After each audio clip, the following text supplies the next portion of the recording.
Hello दोस्तों, नमस्कार। मैं प्रिंस आपका एक बार फिर से स्वागत करता हूं स्कोर मोर यूट्यूब चैनल में। देखिए, मैं पिछले 10-12 दिनों से इस मैटर को फॉलो कर रहा हूं कि किस तरह से ऑर्डिनेंस फैक्ट्री जो रेलवेज़ जो हैं इनका निगमीकरण किया जा रहा है और आईटीआई और अप्रेंटिस करने वाले लोगों के साथ क्या किया जा रहा है। इन सब पे मैं वीडियोस बहुत सारे बना चुका हूं। आप लोग उन वीडियोस को काफ़ी प्यार दे रहे हैं। और देखिए, उसी सीरीज़ में मैं अगला वीडियो आपको दिखाने वाला हूं कि ये 48th जो JCM मीटिंग हुआ था, ये नेशनल काउंसिल स्टाफ साइड का जो मीटिंग था, इस मीटिंग से क्या निर्णय निकल के आया हम ट्रेड अप्रेंटिस वालों के लिए, इसी के बारे में मैं इस वीडियो में चर्चा करने वाला हूं। सबसे पहले आपको समझना होगा कि JCM मीटिंग होता क्या है और ये कौन सा नंबर का मीटिंग था। देखिए, JCM मीटिंग को हम लोग बोलते हैं, JCM का फुल फॉर्म पहले समझ लीजिए, जॉइंट कंसल्टेटिव मशीनरी। क्या नाम है? Joint consultative machinery. कहने का मतलब क्या हुआ, इस JCM का मतलब क्या होगा कि दो लोगों के बीच यदि कोई बात हो रही हो तो उसके बीच का मध्यस्थता करने वाला, सीधे शब्दों में कहें तो जो बीच में नहीं होता है, क्या कर सकते। देखिए, ये तो काफ़ी रिस्पेक्टेड पोस्ट है, इसके लिए इतना ऐसा नहीं कहना चाहिए, लेकिन मैं कहता हूँ जैसे दलाल, आप समझ रहे हैं ना, कि दो लोगों के बीच में डील कराने के लिए, मंडवाली करने के लिए आदमी आता है, वही होता है JCM मीटिंग में। ठीक है, कि सरकार और बाकी जो लोग हैं उनके बीच की मध्यस्थता करने के लिए JCM मीटिंग होता है। मामला समझ गए आप लोग। अब इस JCM मीटिंग के जो सेक्रेटरी हैं, JCM के जो सेक्रेटरी हैं, खैर JCM के सेक्रेटरी नहीं कह सकते हैं, ये शिव गोपाल मिश्रा।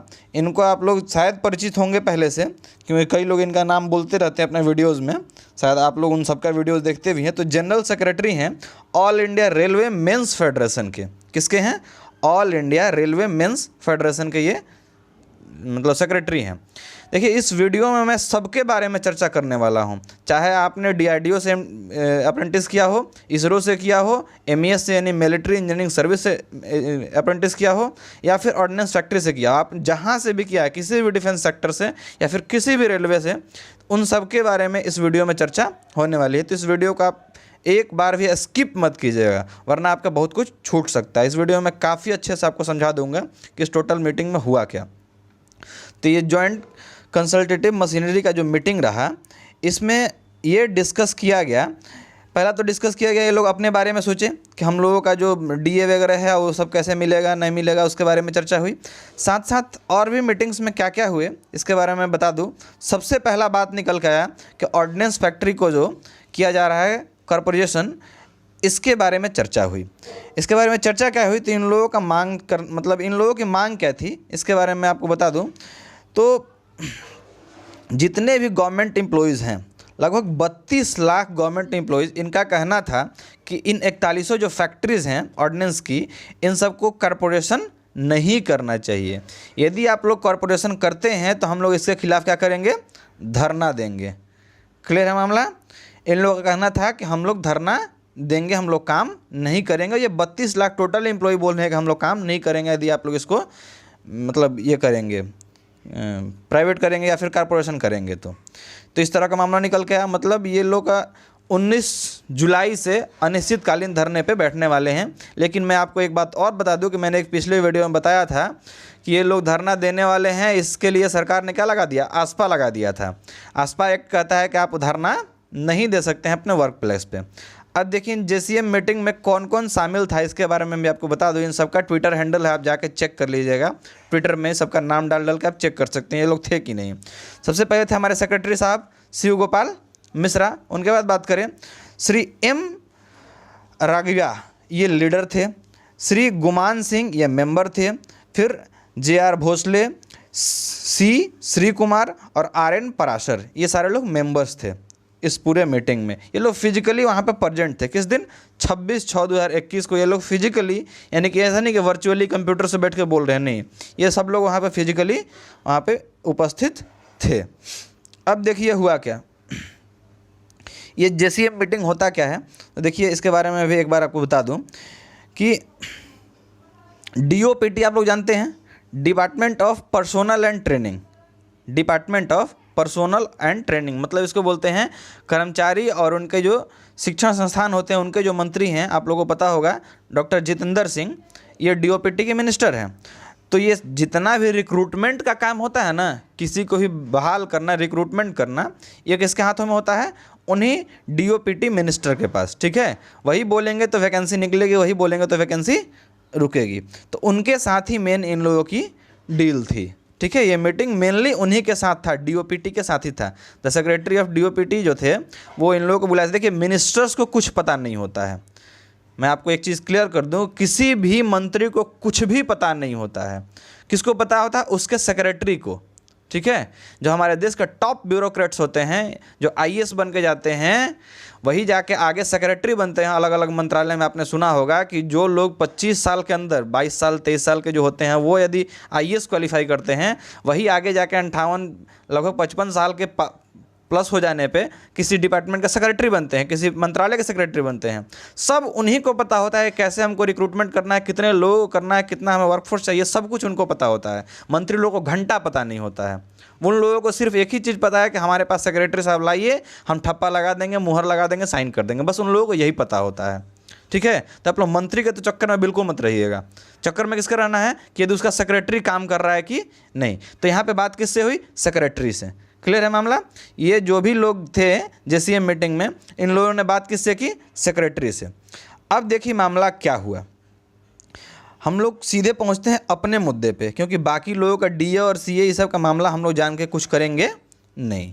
हम लोगों का मामला है, उसको हम लोग डिस्कस करेंगे एक बार कि क्या क्या हम लोगों के मामले पे इन लोगों ने लिया संज्ञान। देखिए, to formulate a policy for direct appointment of trade apprentices of central government industrial establishment like railway, defense, etc।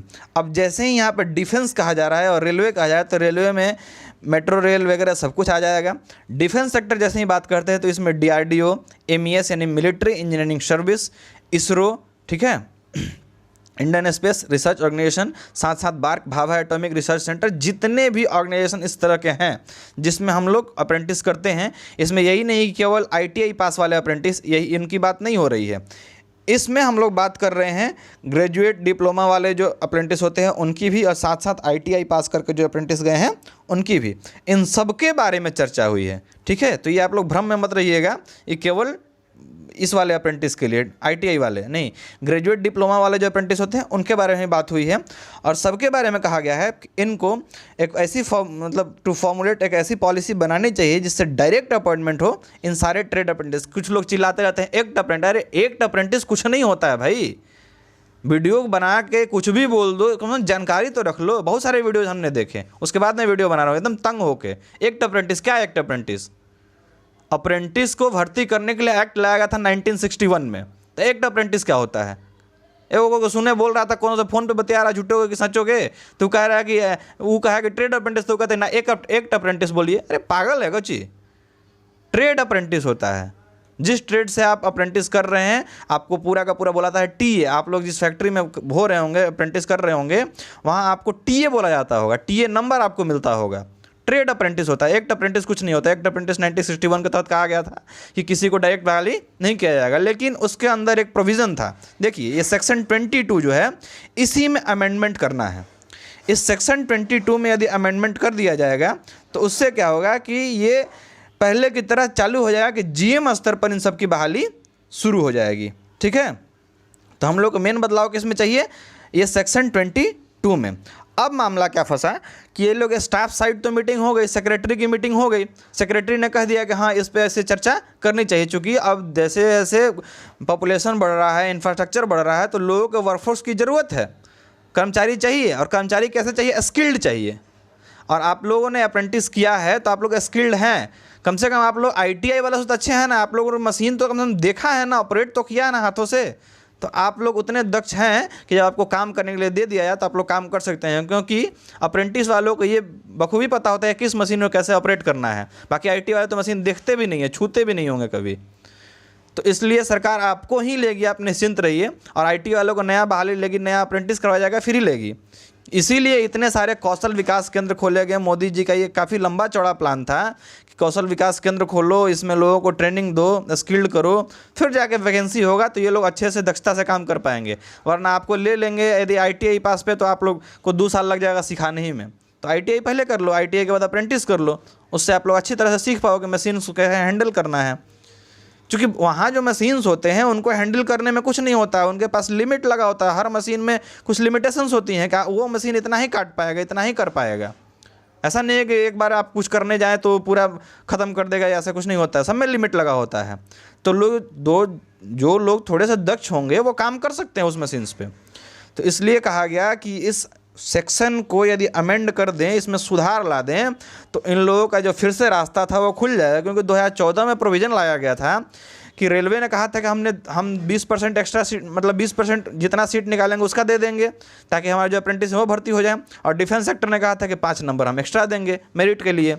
तो इन सब को हटा के अब फिर से जो पहले वाला प्रोविज़न चलता था कि नहीं सबको अप्रेंटिस कर लो उसके बाद आपकी वैकेंसी हो जाएगी, उसके लिए सेक्शन 22 जो है, ये अप्रेंटिस एक्ट जो 1961 है उसके अंदर सेक्शन 22 को अमेंड करना होगा, फिर जाके ये मामला पूरा का पूरा क्लियर हो जाएगा। एक बार फिर से बता दूं कि ये मामला सबके लिए है, चाहे वो ग्रेजुएट, डिप्लोमा, जितना भी अप्रेंटिस होता है सबके लिए मामला है। अंतिम में डिसीजन देखिए क्या निकला। Railway ministry and defence ministry to discuss the matter with the staff side discuss हो चुका है। अब मामला आगे जाएगा मिनिस्टर्स के पास।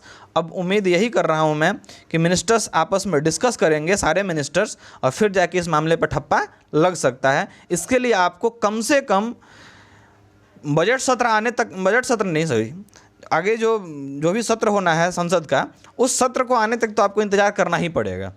क्योंकि मिनिस्टर्स अपने घर पे रह के, ऑफिस में रह के कोई फैसला नहीं लेंगे जब तक संसद भवन में वो लोग नहीं पहुंचेंगे, संसद का कार्य बखूबी रूप से स्टार्ट नहीं होता है, तब तक इस पर किसी तरह की चर्चा नहीं होगी। हाँ, ये काफ़ी महत्वपूर्ण चर्चा थी, आपके लिए एक माइलस्टोन था कि कम से कम सेक्रेटरी लोगों की बात आपस में हो गई। और सबसे बड़ी बात होती है कि सेक्रेटरीज आपस में जब बात कर लेंगे ना, फिर किसी प्रकार का कोई दिक्कत नहीं होने वाला है। अब देखिए आगे कुछ और मुद्दे हैं जो अगले मीटिंग्स में होंगे। आपको मैं एक चीज़ और बता दूं कि ये मीटिंग काफ़ी लंबे समय बाद हुई है, और ऐसा इन सेक्रेटरीज के बीच में भी कहा गया कि ये मीटिंग इतनी देर से नहीं होनी चाहिए, ठीक है, इसको समय समय पे किया जाना चाहिए, इससे ट्रांसपेरेंसी बढ़ेगी आपस में, मतलब जो विचारों का शेयरिंग होगा, इससे पता चलेगा कि हमें क्या क्या कब कब करना चाहिए, ठीक है।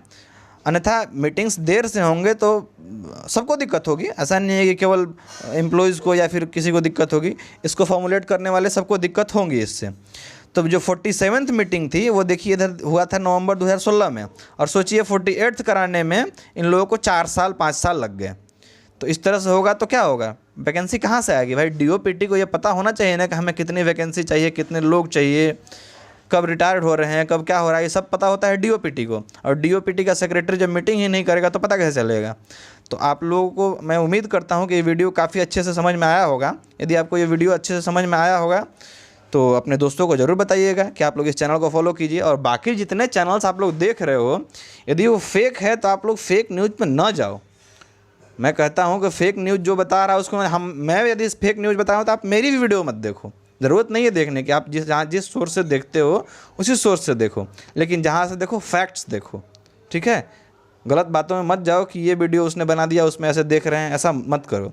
और साथ साथ मैं आपको और चीज़ बता दूं कि यदि ITA से रिलेटेड कोई भी न्यूज़ होती है तो यहाँ पे आप देख पा रहे हैं कि यहाँ पे एक हमारा पूरा का पूरा प्लेलिस्ट आ रहा होगा, तो इस प्लेलिस्ट में जाके आप हमारे पूरे ITI जॉब्स को देख सकते हैं। साथ साथ जो भी आपके काम की वीडियो है मैं इस यहाँ पे लगा दिया हूँ, आप इसको देख सकते हैं। यदि चैनल को सब्सक्राइब करने का मन हो तो इसके अंदर आप प्रेस कर दीजिए और चैनल को सब्सक्राइब कर लीजिए, अन्यथा आपकी मर्जी, नहीं करना चाहते हैं तो मत कीजिए। क्योंकि चैनल सब्सक्राइब कर देने से क्या होता है ना कि जैसे ही वीडियो आएगी तो आपको सबसे पहले नोटिफिकेशन मिल जाएगी। धन्यवाद।